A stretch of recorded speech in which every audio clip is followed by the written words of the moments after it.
سلام الله عليكم ورحمته وبركاته. عايز اقول لكم على حاجه يا شباب بخصوص حكايه بينج. الحكايه دي هينزل منها حلقه واحده كل من حوالي 10 ايام لاسبوعين حسب الفصول، بحيث ان اول ما تبقى في فصول كافيه تعمل حلقه اكتر من 20 دقيقه هنزلها، وده لان الحكايه بينزل منها ساعات 3 فصول في الاسبوع وساعات فصلين بس. وعشان ما اطولش عليكم اكتر من كده بقى سيبكم مع الفيديو ويا رب يعجبكم. شفنا في الحلقة اللي فاتت ذهاب بينج لمدينة اللؤلؤة عشان يحذر لاشان، وقال له ان الثعالب احتلوا المدينة بتاعتهم من فترة طويلة ولازم يخلي باله منهم. وكمان بعدها شاف بينج الثعلبة اللي سيطرت على صديقة طفولته ياو، وقال انه مش هيسيبها تعيش وهيخلص عليها بما انه رفع من قوته بفرق كبير. بالفعل بعدها جت الفرصة لبطلنا انه يدخل في معركة معاها وكانت من طرف واحد، وقدر انه يخلص عليها بطريقة وحشية ويحصل على الانتقام بتاعه. واخيرا بس بعدها ظهرت شيا وقالت له انه غبي لانه رجع للموت برجليه زي العبيط.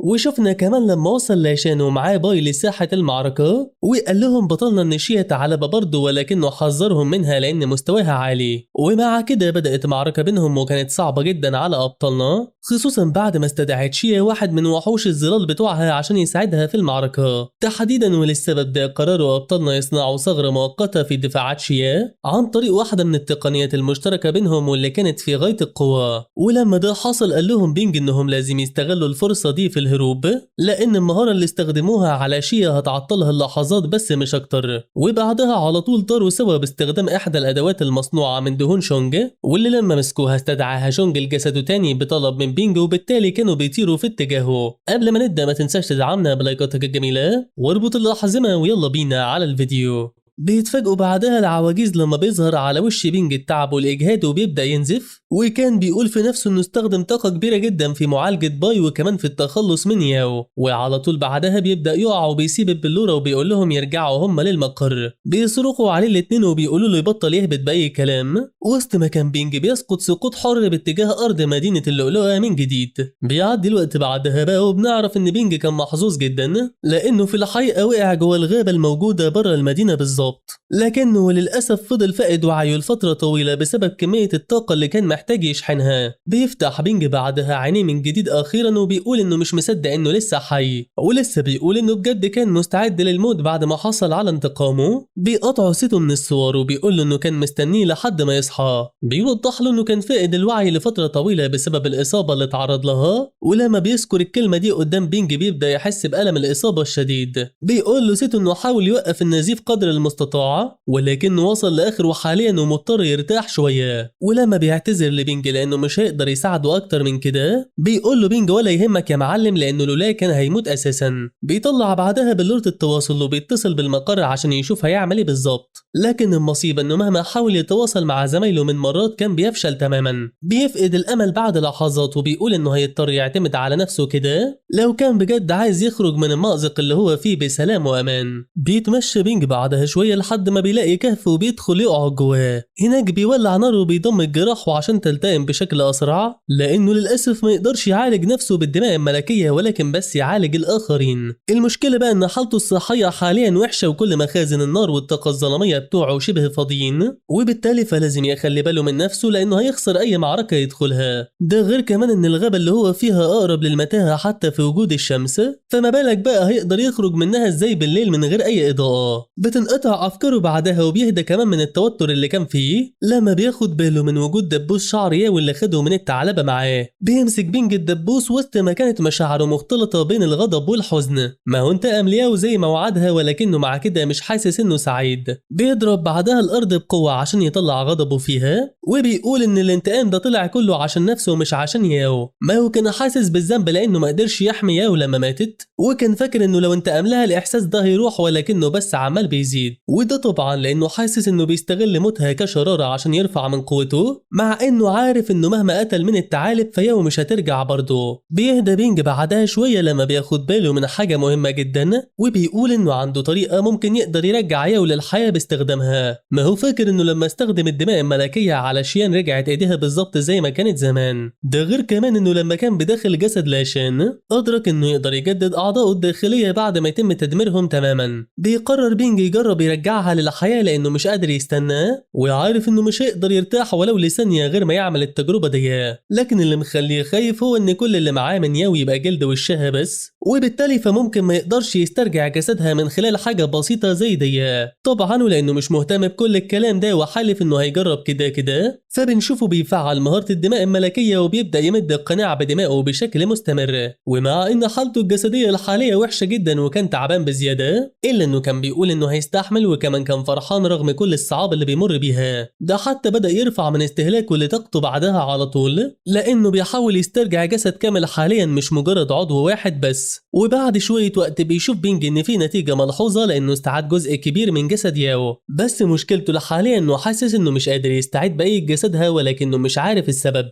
بتجيله فكرة عبيطة لأن بطل أهبل زي ما انتوا عارفين ومتهور كمان، ما هو قرر يضخ طاقته الكاملة في العملية دي حتى ولو كان الحوار ده هيتسبب في موته. نسيبه بقى يموت نفسه ونروح للمعلمين بتوع فن ملك الوحوش. هناك بنشوفهم لسه طايرين ولكن لاشان بيقول لبي خلي باله لأن مفعول الأداة اللي مخلياهم يطيروا باين قرب يخلص، وخلال ثواني بعدها بالفعل بيبدأوا يقعوا متجهين ناحية الأرض بسرعة كبيرة، ولكنهم كانوا عاملين حسابهم بفضل تحذير لاشان ونزلوا واقفين وزي الفل. بنعرف بعدها بقى سبب انتهاء مفعول طيرانهم لما بنشوف شونج بيستقبلهم مع أصحابه، واللي خلى فترة طيران المعلمين تخلص كان انجذاب الأدوات بتاعت شونج ناحية جسده. ما هو زي ما بيقدر يستخدم الدهون بتاعته في صناعة الأدوات مستخدما تكنولوجيا الدهون، فيقدر برضه يحول الأدوات دي لدهون تاني ويسحبها داخل جسده مهما كانت بعيدة عنه كأنه مغناطيس بعيد المدى. بيضحك لاشان ضحك هستيري لما بيشوف القدرة العجيبة بتاعت شونج، وبيقول له انه هيكون ليه مستقبل باهر لو قدر يتحكم في الدهون بتاعته بشكل افضل. بتقاطع شيشي محادثتهم وبتقول لهم الهزار حلو وكل حاجة ولكن فين بينج؟ بتملى علامات الحزن والشبي وبيقول لها انه يحكي لها كل حاجة حصلت في الحال. وبعد نهاية الحكاية بيقول لها ان المكان اللي وقع فيه اسمه غابة الضياع، وانها تبقى اسمها على مسمى لانها عاملة زي المتاهة بالظبط، لدرجة ان معظم اللي دخلوها ما رجعوش منها وحتى معلمين في قوتهم بيخافوا يدخلوها. بيقول شوان وقتها ان بلورات التواصل بتاعتهم فيها خاصية تتبع ويقدروا يربطوها ببعض قبل رحيلهم بحيث يروحوا يدوروا على بينج ويرجعوا تاني من غير ما يتوهوا. بيتدخل لاشان وبيقول لهم لو الحوار كده خدوني معاكم انا كمان، وبيقول لبي خليه هو في المقر ويعالج جراحه. بيحاول بي يرفض ولكن لاشان بيطمنه على نفسه وبيقول له ما ينساش ان سرعة استشفائه عالية جدا مقارنة بالبشر العاديين. ومع نهاية جملته دي بيطلب شوان من شونج ياخد باي عشان يتعالج،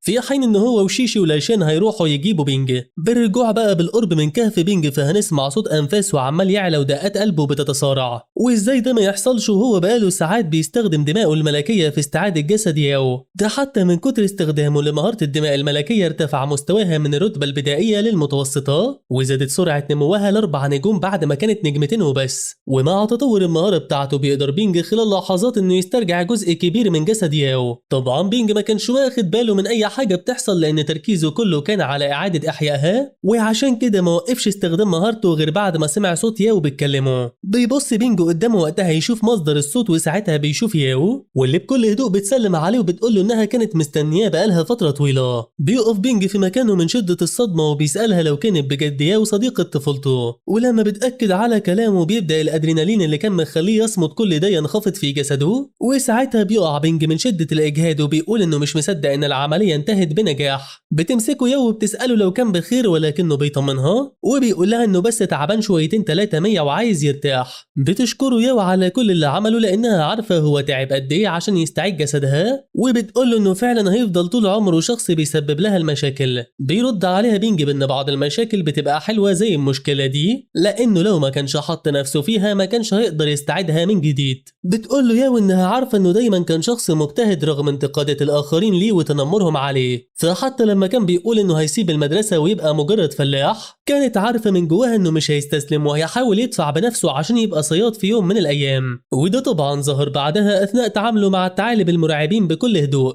بيفقد بينج وعيه بعدها من شده التعب ولكن ياو بتكلمه وهو نايم. بتقول له انها كانت بتراقبه وهو بيكون صداقات جديده وبيرفع من قوته وفخوره جدا بيه، وازاي ما تبقاش كده وهو يعتبر اقرب شخص ليها من ايام دار الايتام وهم صغيرين. الآخرين. بتخونها مشاعرها بعدها وبتبدأ تبكي لأنها كانت عايزة تفضل في العالم ده لوقت أطول، ولكن وللأسف طاقة حياتها وروحها ضعيفة جدا خارج أسوار المدينة، ومهما حاولت بأقصى جهدها فروحها مش هتقدر تفضل داخل الجسد ده غير للحظات معدودة. ولسه ما خلصتش كلامها بتبدأ تختفي بالفعل وبتودع بينج، وبتقوله إنها عارفة إنه مش هيستسلم وهيقدر في النهاية يرجع روحها لجسدها، لكنها بتتمنى يعمل كده بسرعة لأن كل فترة بيتأخر فيها بتفقد جزء من روحها، وكمان بتروح معاه شوية من ذكرياتها وممكن ما تفتكروش لو اتأخر عليها. ومع نهاية جملتها دي بتتبخر روحها تماما، ولكنها بتوعده إنهم هيتقابلوا مرة تانية قريب جدا. بيجري الوقت بعدها بسرعة وبنشوف إن الدنيا ليلت كمان. ساعتها وأخيرا بيفتح بينج عينيه وبيكون مصدوم لأنه طول شويتين في النوم، وكمان بيتمنى إن حوار ياو ده ما يطلعش مجرد حلم في النهاية. بيبص بسرعة جنبه بعدها عشان يدور عليها ولكنه بيلاقيها جنبه على طول. بيفرح بينج وبيقول إنه مش مصدق إنه حقق أحلامه وأهدافه أخيرا وقدر يستعيد ياو بعد فترة مش طويلة قوي من التدريبات المتواصلة. بيركز بعدها على المهم يا صديقي وبيبدأ يصحي ياو وبيقول لها تقوم لأنها كده هتاخد برد عشان نايمة على الأرض بهدومها دي.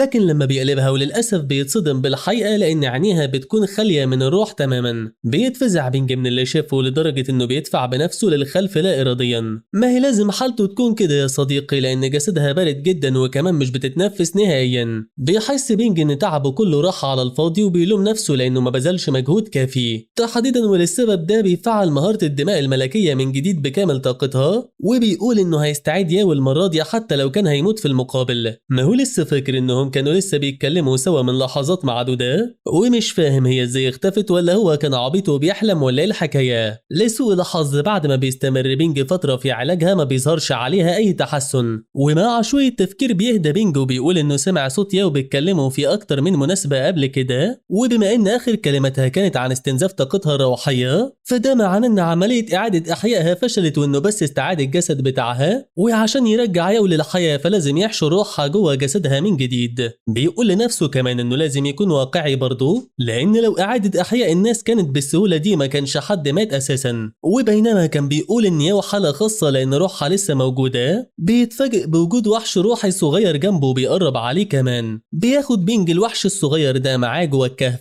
لأنه كان شكله أليف وما حاولش يهجم عليه. بتقرب الصورة بعدها على الوحش ده واللي بيشبه النملة العملاقة تقريبا، ومن كلام بينج بنعرف إن الوحش ده كان نايم ولسه صاحي. بيديله بينج شوية أكل وبيقول له إن شكله ضعيف كده وأكيد لو كل حاجة حالته هتتحسن. اللي خلى بينج يعرف إن الوحش ده أليف بقى هو إنه فقد وعيه لفترة بره الكهف، ولما صحى يلاقي الوحش ده جنبه ولكنه ما هجمش عليه وهو نايم ولا حاول يأذيه. بيتحرك بعدها الوحش واللي هنسميه نملة حركة دائرية حوالين نفسه، وبيفهم بينج منه إنه بيدور على ياو لأنه شافها معاه من شوية. بتقلب ملامح بينج جد وبيقول له ما يخافش عليها أبدا لأنها موجودة جوه صور التخزين بتاعه ومش هتخرج منه غير ما يلاقي روحها. بيسأل بطلنا بعدها نملة لو كان لسه مولود من فترة قريبة لأن لو ده الحال فأكيد مش هيكون فاهم معنى الموت وبالتالي بلاش يكلمه عن ياو. بيتفاجئ بينج لما نملة بيقرب منه شوية أكل وبيسأله لو كان خلاص شبع ولا إيه حكايته بالظبط. بيلاحظ إن نملة بيتراجع من جنب الأكل بهدوء وساعتها بيقول بينج إنه أول مرة يشوف وحش أليف كده. بيلاحظ بينج إن أفكاره عمالة تروح ناحية ياو وعشان كده بيحاول ينسى الموضوع بتاعها ويتعرف أكتر على نملة. بيستخدم مهارة الفحص عليها وساعتها بيعرف إنها ملكة النملة ومستواها الحالي يبقى الأول، ولكنها بتمتلك القدرة على الوصول للرتبة الملكية مستقبلا. والمدهش أكتر في الموضوع إنها تقدر تتحكم في النمل التاني بشكل كامل، وكمان بتمتلك عش تقدر من خلاله تنجب كمية كبيرة من النمل، وكل ما زاد مستواها زاد حجمها وحجم العش وبالتالي زادت كمية النمل اللي تقدر تولدها في المرة الواحدة. بتنقطع أفكار بينج بعدها لما بياخد باله من وجود مجموعة نمل ضخمة بتقرب منه. بيستغرب بينج في البداية وما بيكونش عارف ده جيش نمل عادي ولا متحور،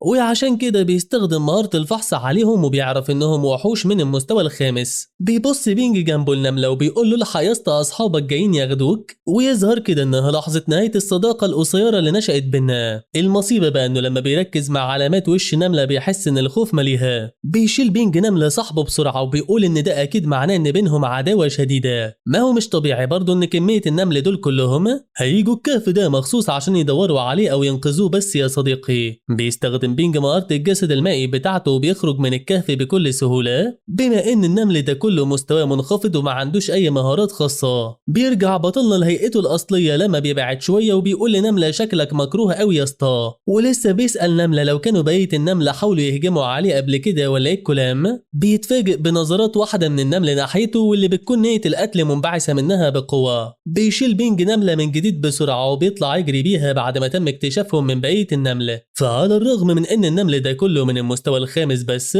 الا ان عددهم كبير جدا ولو مسكوه هيفلقوه نصين او اكتر كمان. بيحلل بينج الموقف وقتها وبيفهم ان ده اكيد بيحصل بسبب مهارة تحكم الملكة في النملة. ما هي هالة التحكم بتاعتها حاليا مش تحت سيطرتها لان مستواها منخفض، وكمان مش قادرة تتحكم في النملة اساسا لان مستواها اقل منهم، وسبب مطاردة النمل ليها يبقى ان هالة التحكم دي عامله لهم صداع وعايزين يخلصوا منها باي طريقة، وعشان يعملوا كده فلازم يقتلوا الملكة. بيقول بعدها انه محتاج يخلي نملة معاه لحد ما مستواها يرتفع كفاية عشان تتحكم في النملة، وبتجيله فكرة انه يستغل دب نايم عشان يعطل تقدم النمل ناحيتهم. بينطلق على طول تجاه الدب اللي كان في احلاها نومة فعلا وبيضربه على قفاه بقوة عشان يقوم يشوف حوار النمل ده. بيصحى الدب ولكنه بيبص ناحية النمل بس معرفش ليه، مع ان بينج موجود جنبه الناحية التانية برضه يعني. بتبدأ معركة شديدة بين الدب وجيش النمل وسط فرحة بينج، واللي قال انهم كده اكيد هيلحقوا يهربوا ويبعدوا مسافة كافية عن النملة، لكن وخلال ثواني بتختفي علامات الفرحة من وشه وبيتم استبدالها بالخوف. ما هو فهم مدى قوة النمل الحقيقية بعد ما هجموا على الدب مرة واحدة والتهموه بشكل كامل لدرجة انه تحول لهيكل عظمي تماما. بيغير بينج من خطته بسرعة وبيقرر يطلع على الاشجار وهو بيهرب لانه شايف ان النملة هيجد صعوبة في الوصول اليه فوق الاشجار. المصيبة انه بعدها على طول بيحس بتحركات غريبة وراه، فبيبص يشوف اللي بيحصل وهو بيدعي يكون بيتخيل الامر، بس بيحاول فعلا يتجاهل الصوت ده وبيكمل عملية القفز من شجرة للتانية لمدة ثواني، ولكنه بعدها بيقف في مكانه مضطرا لان الارض بدأت تهتز من تحته بقوة كبيرة، وده معناه انه خلاص اتأكد من نظريته وان في حاجة مش تمام بتحصل له. وبعد شوية نظرات بيتصدم من الوحش اللي بيظهر قدامه مرة واحدة. ما هو كان عارف ان الغابة دي فيها حاجات غريبة وعجيبة وكل حاجة، ولكنه ما كانش يتوقع تكون في شجرة متوحشة من وسط الحاجات دي. المصيبة بقى ان الشجرة دي حجمها ضخم بزيادة يا صديقي، وعشان كده كان بينج حاسس وكأن في زلزال مع كل خطوة بتتحركها. بس لحسن حظ بطلنا بيتضح ان عين الشجرة على النمل مش عليه هو، لما بتحاول تدوس عليهم وبتقول لهم انها صحيت بسببهم. بيستغل النمل الفرصة وقتها في الصعود على رجل الشجرة، وساعتها بتبدأ تفعل هالتها كلها عشان تتصدى للنملة. فبنشوفها بتحرك حاجات أشبه بالجذور الروحية وبتهاجم بيهم النمل بكل قوة. ومع إنها قدرت تتخلص من عدد كبير من النمل في الهجوم الأول ده، إلا إن قوة عزيمة النمل كانت مخلياه يكمل محاولة الصعود عليها. لكن ده بس لحد ما بتبدأ الشجرة توسع من مجال هالتها وبتشكل ما يشبه الإعصار اللي بيقضي على النمل في مساحة واسعة. كل اللي بيحصل ده بقى كان بينج واقف بيشوفه وبيقول إنه أول مرة يشوف شجرة بتتكلم بلغة البشر. على طول قبل ما بيقرر يركز على مهمة ويهرب من المكان أثناء انشغال النملة، وبيفعل مهارة سائر الليل عشان يكون من الصعب على الوحوش الشعور بوجوده. لكنه قبل ما يهرب بيتفاجئ بهالة الشجرة بتلتف حوالين جسده، وبتقول له الشجرة انها مش مصدقة انها وجدت نمل وبشري في نفس اليوم. وخلال ثواني بيكون وش الشجرة جنب وش بينج بالظبط، واللي كان مصدوم لانها قدرت تخترق مهارة سائر الليل بتاعته. ما خلي بالك يا صديقي انها عشان تعمل كده لازم تكون وحش متحور من المستوى المتقدم على الاقل، لان الوحيدة اللي كان بينج خايف تكشفه قبل كده كانت شيا. وعشان يتأكد من مستوى الشجرة بيفضل يحاول يفحصها لحد ما بينجح، وساعتها بيعرف انها من البشر التالفين والمستوى 35 واسم صاحب الجسد الاصلي شانج. الغريب بقى ان شانج بيكلمه بلطف وبيقول له انه متحمس جدا لانه ما شافش بشري من فترة طويلة، وانه نوعا ما فرحان لان النمل صحاه والا ما كانش هيشوفه. بيفتكر بينج البشر التالفين اللي شافهم حتى الان واللي سيطرت عليهم قدراتهم نسبيا، وبيقارنهم بشانج ده واللي قدرته سيطرت عليه كليا وبقى شجرة بجد. ما هو برضه مش فاهم هل في فروقات بين بدايات عملية التلف والتلف الكامل ولا ايه الحكاية بالظبط. لكن ولان بينج شايف ان شانج مش مخيف فبيقرر يتكلم معاه شوية، وبيقول في نفسه انه كده كده مش هينفع يهرب منه والاحسن يحاول يصاحبه. ولما بيقعد بطلنا معاه بيسأله شانج عن المدينة اللي هو جاي منها. طبعا بينج كان عايز يكذب في البداية، ولكن لان الغابة جنب مدينة اللؤلؤة فده اللي بيخليه يعترف بالحقيقة، وساعتها شانج بيفرح وبيبتسم له وبيقول له إن هو كمان من نفس ذات المدينة دي. بيكمل شانج بإن دي الحاجة الوحيدة اللي قادر يفتكرها حاليا للأسف، ويمكن ده يكون بسبب إن عمره بقى كبير جدا وجاله الزهايمر. هنا بقى بيسأله بينج لو كلامه ده معناه إنه ما يعرفش إنه من التلفين وبيناديه باسمه اللي عرفه من الفحص. بيرد عليه شانج بإن كلامه حلو وكل حاجة، ولكن يعني إيه تلفين بالظبط؟ بس بعدها بياخد باله من حاجة مهمة، لأن بينج ناداه باسمه وبيسأله عرفت إزاي. بيرد عليه بينج بإنه بيمتلك مهارة تقييم قوية وعرف منها الكلام ده كله. لحسن حظه وقتها بينور الصور اللي في إيديه وبيصحى سيتو، واللي بطريقة غريبة بيتعرف على شانج وبيكون مصدوم. بيسأله بينج لو كان صاحي بقاله كتير، وبيعرف منه وقتها إنه سمع محادثتهم كلها. ولما بيشوف شانج اللي بيحصل بيكون مندهش، لأن في شخص جوه الصور بتاع بينج، وبيسأل سيتو لو كان بجد يعرفه ويقدر يقول له هو مين بالظبط.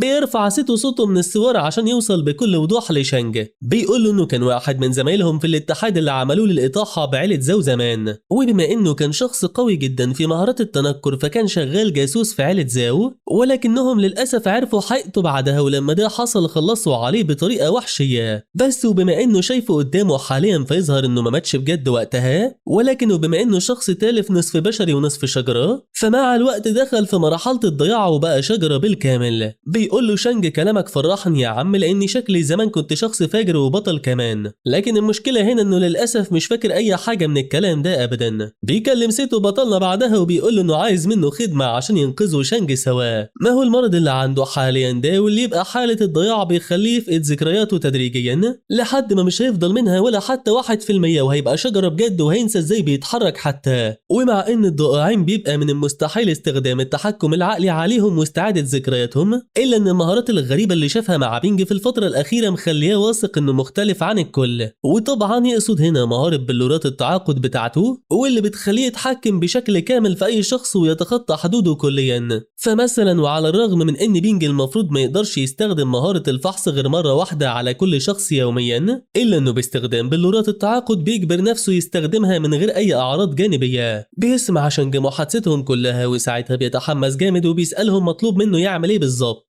طبعا شروط استخدام البلورات دي هي انه يوضح كل الاعراض الجانبيه لشانج، وعشان كده قال له انه لو كلها هيبقى جسده كله تحت سيطرته ومش هيقدر يعصى اوامره ابدا. لكنه قبل حتى ما يكمل بقيه الهبد بتاعه بيسحب شانج ببلوره منه وبياكلها، وهو بيقول له ان الامور دي بسيطه وتافهه بالنسبه له، لانه كان مستعد يضحي بحاجات اكتر من كده بكتير عشان يسترجع ذكرياته كلها. ومع نهايه امتصاص جسد شانج للبلوره بشكل كامل بتنور عينيه بلونها، وبتطلع رساله من النظام لبطلنا بتقوله ان عملية التعاقد بتاعته نجحت، وبكده حصل على اول وحش روحي ليه او بشري روحي ايهما اصح. ولحد هنا بقى يا صديقي نكون وصلنا لنهاية حلقتنا. فلو عجبك الملخص ما تنساش تدعمنا بلايكاتك الجميلة وتشترك في القناة وتفعل زر الجرس عشان يوصلك كل جديد. والسلام عليكم ورحمة الله وبركاته.